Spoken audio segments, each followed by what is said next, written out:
जो CFSE है उसको प्रभावित करने वाले कारक कौन कौन से हैं, यानी कि क्रिस्टल क्षेत्र स्थायीकरण ऊर्जा जो अपने पड़ी उसको प्रभावित करने वाले कारक कौन कौन से हैं। सबसे पहले बात करते हैं अपने संकुल की ज्यामिति। संकुल की ज्यामिति यानी कि स्टेबिलिटी ऑफ कॉम्प्लेक्स। तो स्टेबिलिटी ऑफ कॉम्प्लेक्स है वो भी CFSE के मान को प्रभावित करता है। यदि CFSE का मान अधिक आता है यानी कि अधिक ऋणात्मक आता है तो वह संकुल अधिक स्थायी होता है।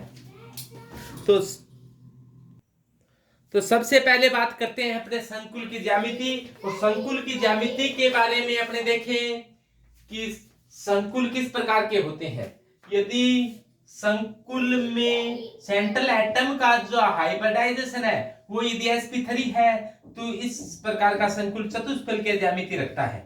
इसके लिए चतुष्फलकीय ज्यामिति के लिए अपने बताया था कि जो डी कक्षक है उसमें विपाटन इस प्रकार से होता है कि इजी कक्षक है वो नीचे, ई कक्षक नीचे रहते हैं, इसके पैर में जी नहीं लगता, ई कक्षक नीचे रहते हैं और T2 ऊपर रहते हैं। और इसकी CFSE ज्ञात करना बताया था। यदि CFSE के मान ऋणात्मक में अधिक आते हैं तो वह जो कॉम्प्लेक्स कंपाउंड है वह संकुल है तो वो अधिक स्टेबल होगा, अधिक स्थायी होगा। यदि CFSE के मान कम आते हैं या शून्य आता है तो वह संकुल कम स्थायी होता है। तो CFSE के मान ऋणात्मक में ज्यादा आना ज्यादा स्थायी माना जाता है। इसके बाद में कुछ संकुल वर्ग समतलीय संकुल होती हैं। वर्ग समतलीय संकुल इस प्रकार के होते हैं जिसमें मेटल बीच में बैठता है और उसके चारों तरफ लिगेंड बैठे रहते हैं। प्रत्येक कोण है वो 90 डिग्री का होता है यानी कि 90 डिग्री का होता है। तो इस प्रकार के संकुल वर्ग समतलीय होते हैं। ऐसा तभी संभव है जब सेंट्रल एटम का हाइब्रिडाइजेशन है वो DsP2 हो। तो DsP2 संकर्ण होता है। तो इसके लिए CFSE के मान यदि अधिक ऋणात्मक आते हैं तो वो ये वर्ग समतलीय संकुल भी अधिक स्थायी होता है। इसके अलावा यदि हाइब्रिडाइजेशन sp3d2 हो या फिर d2sp3 हो, इसके लिए CFSE के मान निकालने अपने पढ़े थे।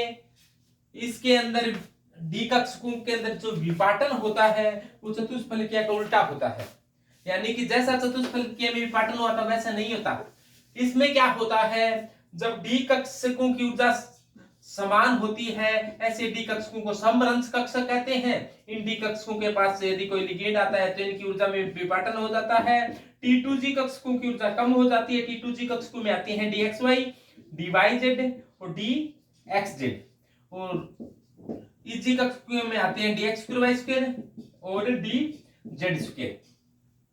और इनके बीच का जो क्रिस्टल क्षेत्र विपाटन ऊर्जा, ये क्रिस्टल क्षेत्र विपाटन ऊर्जा अष्टफलकीय संकुल है तो डेल्टा ओ लगा दिया। ये क्रिस्टल क्षेत्र विपाटन ऊर्जा है, इससे अपने CFSE के मान ज्ञात किए थे। Crystal field stabilisation energy, crystal क्षेत्र स्थायीकरण ऊर्जा, क्रिस्टल क्षेत्र स्थायीकरण ऊर्जा के मान अपने ज्ञात किए थे। इस प्रकार से एक सूत्र बताया था। CFSE के मान है वो ये -0.4 होता है, तो -0.4 और ये इसको T2G का है। T2G में जितने इलेक्ट्रॉन है इनको कहा था N-T2G और प्लस है 0.6 है NEG, इसको डेल्टा से क्या कर दिया था, डेल्टा O से गुना था और इसके साथ MP लगा दिया था। ये CFSE ज्ञात करने का सूत्र था। तो CFSE ज्ञात कर देख लो। यदि CFSE के मान अधिक ऋणात्मक आते हैं तो वो संकुल क्या होता है, ज्यादा स्थायी होता है। तो ज्यामिति पर भी संकुल की स्टेबिलिटी डिपेंड करेगी। चतुष्फलकीय संकुल है उसके लिए CFSE ज्ञात करने का अलग तरीका होता है, अष्टफलकीय संकुल के लिए CFSE ज्ञात करने का अलग तरीका होता है।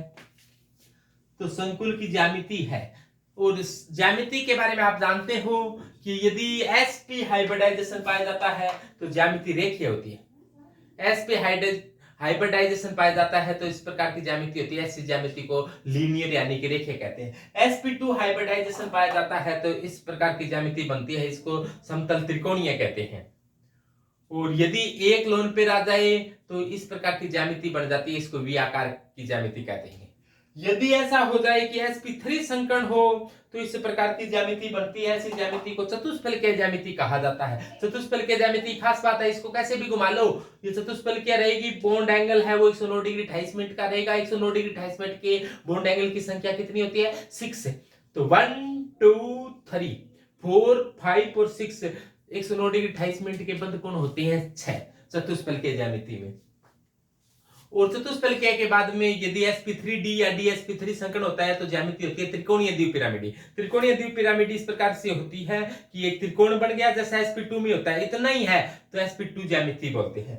और एक पिरामिड ऊपर बन जाए एक पिरामिड नीचे हो तो ऐसी ज्यामिति को कहेंगे त्रिकोणीय द्विपिरामिडी। तो इस प्रकार से एक पिरामिड ऊपर है और एक पिरामिड नीचे है तो इस प्रकार की ज्यामिति को त्रिकोणीय द्विपिरामिडी ज्यामिति कहा जाता है। एक पिरामिड ऊपर है एक पिरामिड नीचे है तो ऐसी ज्यामिति को त्रिकोणीय द्विपिरामिडी ज्यामिति कहते हैं। इसके बाद में आता है sp3d2। sp3d2 की ज्यामिति अष्टफलकीय होती है। अष्टफलकीय ज्यामिति आप जानते हो कि वर्ग समतल इस प्रकार की dsp2 संकर्ण होता है ना, dsp2 संकर्ण इस ज्यामिति को लीनियर ज्यामिति कहा जाता है। और इस ज्यामिति को वर्ग समतलीय ज्यामिति कहा जाता है। वर्ग समतलीय क्यों है? इनको मिला दे तो एक वर्ग बन जाता है। और इस प्रकार से व्यवस्था हो, एक पिरामिड ऊपर हो और एक पिरामिड कहां हो, एक पिरामिड ऊपर बन जाए एक पिरामिड नीचे बन जाए तो इस ज्यामिति को अष्टफलकीय ज्यामिति कहा जाता है। और अष्टफलकीय ज्यामिति में यदि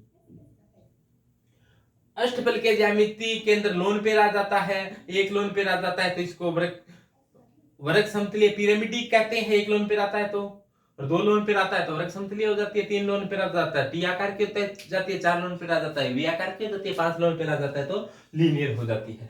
तो लोन पेयर आने से ज्यामिति बदल जाती है जिसे VSEPRT valence electron pair repulsion theory के द्वारा समझाया जाता है, जिसको गिलेस्पी व नाइहोम ने दिया था। सबसे पहले हिटलर लंदन ने प्रस्तुत की थी, लेकिन उसके बाद में गिलेस्पी व नाइहोम ने इसमें सुधार किया था। इसलिए जो VSEPRT है उसको गिलेस्पी नाइहोम का सिद्धांत कहते हैं। तो ज्यामिति के बारे में आप जानते हो किस प्रकार की ज्यामिति होती है। संकुल की ज्यामिति से भी CFSE बदलता है, क्योंकि चतुष्फलकीय ज्यामिति के लिए CFSE का सूत्र अलग होता है, अष्टफलकीय ज्यामिति के लिए CFSE का सूत्र अलग होता है। तो पहली बात हुई संकुल की ज्यामिति भी CFSE के मान को, CFSE का पूरा नाम क्या होता है? Crystal field stabilisation energy. Crystal field stabilisation energy, crystal क्षेत्र विपाटन क्रिस्टल क्षेत्र स्थायीकरण ऊर्जा, नोट विपाटन ऊर्जा। क्रिस्टल क्षेत्र विपाटन ऊर्जा कहा जाता है डेल्टा अलग अलग के लिए अलग अलग होता है। तो दूसरी बात पर आते हैं, क्रिस्टल क्षेत्र विपाटन ऊर्जा क्या होती है? क्रिस्टल क्षेत्र विपाटन ऊर्जा क्या होती है कि होता ऐसा है कि कई बार क्या होता है कि जब धातु के डी कक्षक होते हैं उनको समभ्रंश कक्षक कहा जाता है। क्यों कहा जाता है? क्योंकि उनकी ऊर्जा बिल्कुल समान होती है। लेकिन होता क्या है कि जब धातु के डी कक्षकों के पास जब भी कोई लिगेंड आता है तो धातु की डी कक्षकों की ऊर्जा में विपाटन हो जाता है। धातु के डी कक्षकों की ऊर्जा में क्या हो जाता है? विपाटन हो जाता है। विपाटन का अर्थ होता है बंटना। डी कक्षक पहले समभ्रंश कक्षक थे, समान थे, यानी कि डी कक्षक 5 थे, समभ्रंश थे। इनको क्रमशः dxy, dyz, dxz, dx2y2 व dz2 कहा जाता है। जब भी इनकी ऊर्जा समान होती है इसलिए इनको समभ्रंश कक्षक कहा जाता है। लेकिन जब भी इसके पास कोई लिगेंड आता है तो सबसे पहले तो इनकी ऊर्जा बढ़ती है। पहले ये मान लो इतनी इस ऊर्जा स्तर पर पहले ऊर्जा बढ़ती है, और जब लिगेंड बहुत नजदीक आ जाता है तो इनकी ऊर्जा में विपाटन हो जाता है। और विपाटन होने से यानी कि इन कक्षकों की ऊर्जा में जितना विपाटन हुआ है इसे क्या कहा जाता है? क्रिस्टल क्षेत्र विपाटन ऊर्जा कहा जाता है। यानी कि डी कक्षकों की ऊर्जा में जितना विपाटन हुआ है इसे क्रिस्टल क्षेत्र विपाटन ऊर्जा कहते हैं। यदि यह विपाटन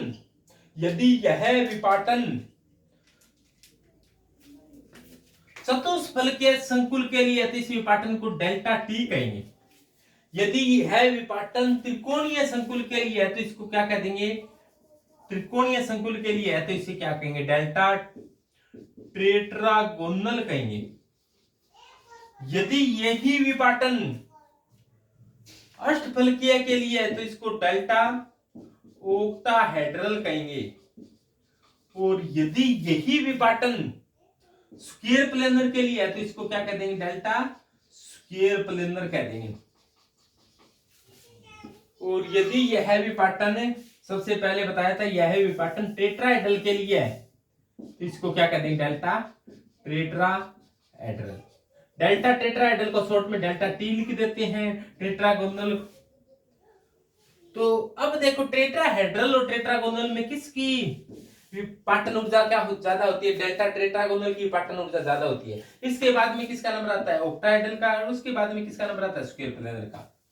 ऐसा आपको सीएफटी क्रिस्टल फील्ड थ्योरी में आपको बताया था कि विपाटन किस प्रकार से होता है। तो यह विपाटन समझने के लिए आपको क्रिस्टल फील्ड थ्योरी के अंदर आपको जो पुराना मटेरियल बताया है, यानी कि पहले जो क्लास लगाई है उसके आप वीडियो देखने पड़ेंगे आपको।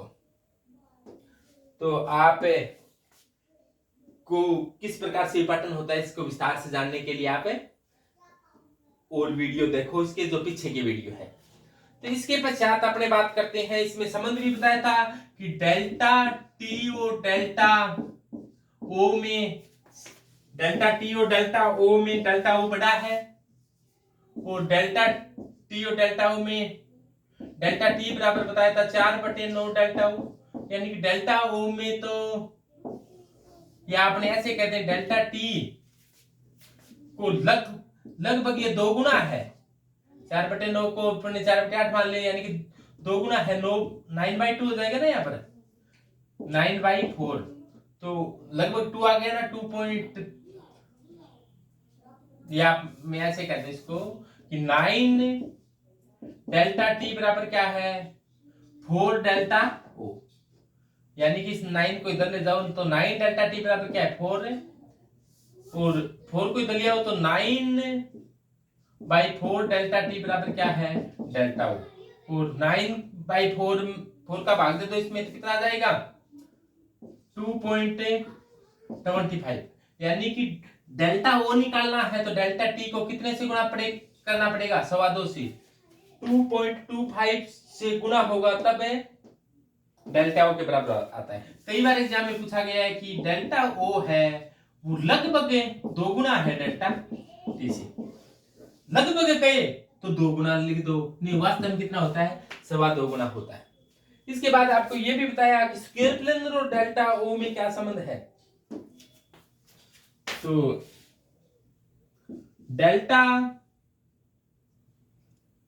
तो इनमें आपको संबंध बताया गया था कि क्या संबंध होता है। तो स्क्वायर प्लेनर है वो 1.3 की मल्टीप्लाई होता है, स्क्वायर प्लेनर वाला कितने के मल्टीप्लाई होता है, 1.3 के मल्टीप्लाई होता है। तो ये अपने विस्तार से पढ़ लिया था कि पृष्ठ क्षेत्र विपाटन ऊर्जा क्या होती है, इनमें संबंध क्या होता है, यानी कि डेल्टा एस पी निकालना हो तो डेल्टा ओ में से डेल्टा एस पी, देखो डेल्टा एस पी सबसे बड़ा होता है, डेल्टा ओ का कितना गुना होता है, 1.3 गुना होता है डेल्टा ओ का। और डेल्टा ओ है वो 4/9 डेल्टा टी के बराबर होता है। तो डेल्टा टी और डेल्टा एस पी में भी आप संबंध ज्ञात कर सकते हो, इन 2 सूत्र याद है, तीसरा भी आप ज्ञात कर सकते हो। तो ये विपाटन किस प्रकार से होता है ऐसा आप लोगों ने पढ़ लिया था। आपने ऐसा पढ़ा था कि स्क्वायर प्लेनर होता है, उसके अंदर जो जेड की स्क्वायर वाला कक्षक होता है उसकी ऊर्जा क्या हो जाती है, कम हो जाती है। उसको फिर दोबारा पढ़ने की अब अपने कोई आवश्यकता नहीं है। इसके बाद में बात करें लिगेंड की प्रबलता, डेल्टा ओ के मान इस बात पर भी डिपेंड करता है कि लिगेंड की प्रबलता कितनी है। तो ये डेल्टा ओ लिगेंड की प्रबलता पर निर्भर करता है, और डेल्टा ओ सीएफएससी पर निर्भर करता है, यानी डेल्टा ओ बढ़ेगा तो सीएफएससी के मान भी क्या हो जाएंगे, बढ़ जाएंगे। CFSC के मान बढ़ जाएंगे डेल्टा O बढ़ने पर। तो इसके बारे में थोड़ा सा अपने और थोड़ी जानकारी आपको बताते हैं।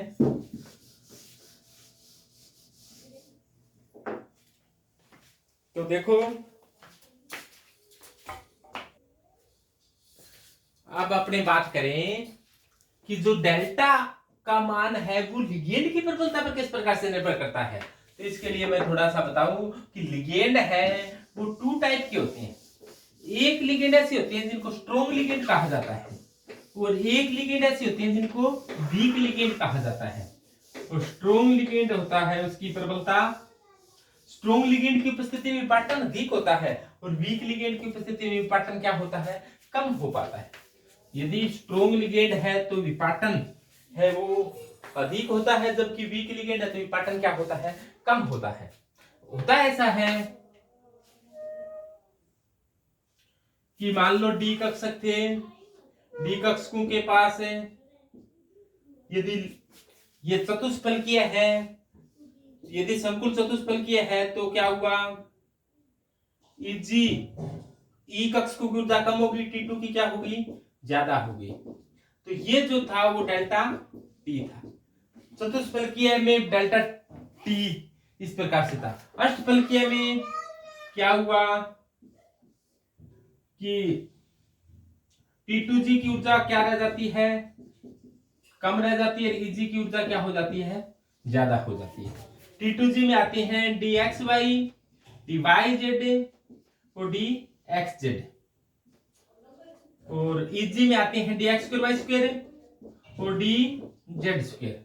और इनके अंदर जो डेल्टा O अष्टफलकीय के लिए क्या कह देंगे अपने, डेल्टा O। यदि यही घटना टेट्रागोनल के लिए घटे तो टेट्रागोनल में क्या होता है, जो जेड वाला है वो क्या हो जाता है, थोड़ी सी इनकी ऊर्जा क्या हो जाती है, जेड वाले की कम हो जाती है। तो जेड वाले कौन से हैं, 2 हैं, डी वाई जेड और डी एक्स जेड। तो डी वाई जेड और डी एक्स जेड की ऊर्जा कम हो जाती है, और जबकि डी एक्स वाई की ऊर्जा क्या हो जाती है, बढ़ जाती है। ये डी एक्स वाई है, इसकी ऊर्जा क्या होगी, कम होगी। इसमें भी डी एक्स वाई वालों की ऊर्जा कम हो जाती है, और d x square y square वालों की ऊर्जा क्या होगी, कम होगी। ये 2 ही तो हैं, तो d x square y square की ऊर्जा कम होगी, और डी जेड स्क्वायर की ऊर्जा क्या होगी, डी जेड स्क्वायर की ऊर्जा क्या होगी, कम हो गई। ऐसा किस में होता है, टेट्रागोनल में। तो टेट्रागोनल के लिए जो डेल्टा आता है वो ये आता है, टेट्रागोनल। और यदि ये संकुल स्क्वायर प्लेनर हो तो dz स्क्वायर की ऊर्जा थोड़ी सी और बढ़ जाती है, यानी कि dx स्क्वायर वाई स्क्वायर की ऊर्जा थोड़ी और बढ़ जाती है, dx स्क्वायर वाई स्क्वायर की ऊर्जा थोड़ी और बढ़ जाती है, और z स्क्वायर की ऊर्जा क्या हो जाती है, कम हो जाती है। यानी कि dz स्क्वायर की ऊर्जा क्या होगी, कम होगी, और dx वाई की ऊर्जा बढ़ जाती है, dx वाई की। यानी कि x स्क्वायर वाई स्क्वायर ऊपर ही ऊपर, उसके बाद में x वाई, फिर जेड स्क्वायर और इस की ऊर्जा थोड़ी और कम हो जाती है, यानी कि डी वाई जेड और डी एक्स जेड की ऊर्जा। तो ये होता है delta square planar. Square planar के लिए है ये, तो इसको डेल्टा एस पी कहते हैं अपने स्क्वायर प्लेनर है तो डेल्टा एस पी का मान देखो, डेल्टा एस पी का मान सबसे बड़ा है, इतना है। उसके बाद में डेल्टा टेट्रागोनल का मान थोड़ा कम हुआ, डेल्टा टेट्रागोनल का मान थोड़ा कम हो गया। उसके बाद के अंदर डेल्टा टेट्रागोनल, उसके बाद में ऑक्टाहेड्रल है, फिर टेट्राहेड्रल है, तो इसके बाद में डेल्टा ओ और डेल्टा टी है। तो ये डेल्टा के मान तो इस प्रकार से है। ये तो बताना पड़ेगा आपको संकुल की ज्यामिति किस प्रकार की है, उसमें भी ये प्रभावित करेगा, क्योंकि डेल्टा बदल गया तो सीएफएससी बदल गई, क्योंकि सीएफएससी समानुपाती किसकी होती है, डेल्टा होती है। सीएफएससी के सूत्र में डेल्टा आता है, और डेल्टा क्या है, क्रिस्टल क्षेत्र विपाटन ऊर्जा है। डेल्टा क्या है, क्रिस्टल क्षेत्र विपाटन ऊर्जा है। इसके बाद में बात करें लिगेंड की प्रबलता पर क्या प्रभाव पड़ता है। लिगेंड प्रबल होता है, जैसे देखो मान लो इसको आप ऐसे समझो कि एक तो लिगेंड दुर्बल लिगेंड है, तो ये मान लो 2 कक्षक है, दुर्बल लिगेंड है तो इसका विपाटन इतना सा हुआ, तो प्रबल लिगेंड है तो विपाटन क्या होता है, ज्यादा। दुर्बल लिगेंड की उपस्थिति में विपाटन इतना सा हुआ तो प्रबल लिगेंड की उपस्थिति में विपाटन ज्यादा हुआ, और प्रबल आया तो विपाटन और ज्यादा हुआ, और प्रबल आया तो विपाटन और ज्यादा हुआ, और प्रबल आया तो विपाटन और ज्यादा हुआ। यानी कि जब लिगेंड की प्रबलता बढ़ती है तो इनका विपाटन क्या होता है, बढ़ता जाता है। लिगेंड की प्रबलता बढ़ने पर इनका विपाटन है वो बढ़ता जाता है।